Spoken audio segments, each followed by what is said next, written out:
talking during the break. You used to keep a medical journal next to your bed. Yeah. Now, was this just because you wanted, in case you had an ache or a pain? No, I was on a show called Presidio Med, and I was playing an oncologist, which you were an oncology nurse, right? Mm-hmm, yeah. mm-hmm. So I got into looking up different things and symptoms, and I became you were addicted. researching It was the part. research, Yeah. But now I look up on WebMD, which is just, I get obsessed on there. Yeah, you always got to be careful if you get a diagnosis when you go on the internet. Yeah. You got to be careful. Well, because people go to the internet to say something bad happened or get, their anger out. Right. And it can really scare people. Yeah, so but I always say be careful. It's great because you have to be your own advocate when you go to the doctor, and now I come in with a list. I've printed things out. I think it's great. Yeah, I think you come. And I say, what about this? And what about this? And sometimes I diagnose myself better than they do, because I know more. I've done my research. But do you ever read something and then start manifesting it? If I used to watch ER and I'm like, oh God, maybe I have that.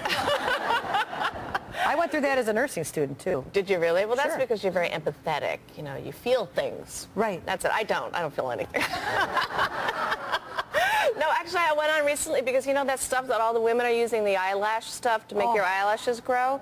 Because on Desperate Housewives, one thing great about being on the show, and maybe not so great, is you can learn all these beauty tips. No, you really are putting that stuff on your eyes. Why would someone put stuff on their eyes? It's going to go in your eye. Well, that's the thing. I was putting it on, and because I'm telling you, there's a couple ladies on the show. They have bushes for eyelashes now. They have the longest eyelashes I've ever seen in my life.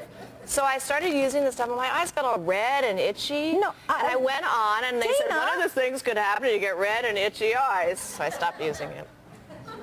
So I don't have to put on. I don't understand why people put stuff on their eyes to make their eyelashes because grow. it works. I know, but these are your eyes. These are your eyes. Oh, but you look good. That's all that for matters. the love of Pete. That one I'm surprised. And it changes like the color of the iris. That's what I've heard. And you can get dark eyelids, but then you don't need eyeliner. Oh. Things are looking up. But I brought you something that I have to show you because I know you like Dean Martin. Right. And I know she was a pal of his, and I think she was on the show. I said, wait for this. I'm in love with this, and I'm giving this to you as a gift. Thanks, Dana. Wait till you see this. Here, for the crew. Okay, I have this shirt. Yeah. I have the same shirt. All right, I've decided that you need to have her on the show. Don't you think? I do. Yeah. And I think she needs to come down the pole and sing a little number. I think it might be a good idea. Yeah. What do you think? What era is this? This is like 1964. Late 60s, Yeah. I think. Oh, later? It's got a whole thing in there. Wow, fabulous. She's hot. Yeah, she is. She was hot. Yeah. I also, you'd like to be a singer, Dana, right? Don't you say that? I wish in another life that I could sing. You can sing. Well, I can sing a little bit. No, you can sing. But would you really want to, you talk about, you would like to rent a piano bar out and do your own because cabaret I'm not show? a great singer at all. I take voice lessons just for myself. That's great. I think people should do stuff like that. Because I love, standards. And one night, my dream, my fantasy, is to rent a little nightclub, only have my friends, and sing like a night of standards, one night only. Oh, you have to do it. And that's it. You have to do that. I know, but it would be so fun. And when you think about when you first started out, you were on the Tonight Show, right? Yes, yes. Isn't it the greatest?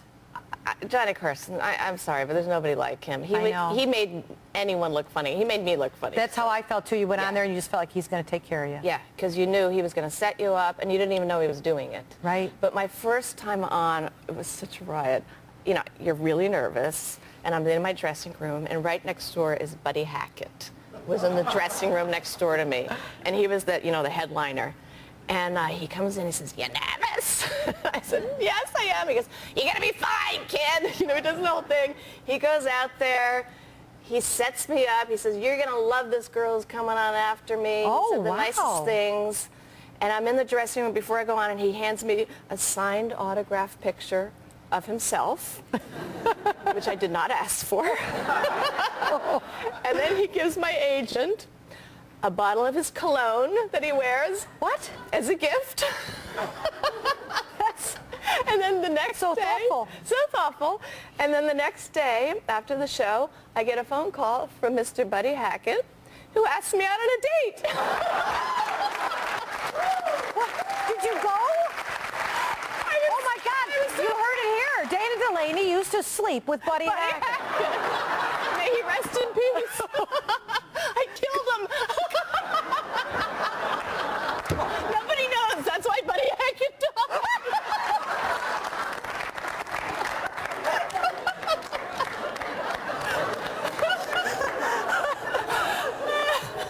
It's true. You're in here. And Mrs. Hackett, wherever you are, I'm sorry. Wow. Wow. I can't even claim to have injured anybody. Oh, man, you make me laugh, Dana. You can catch Dana at the season premiere of Desperate Housewives, which is lame compared to her real life, this Sunday on ABC. Thank you.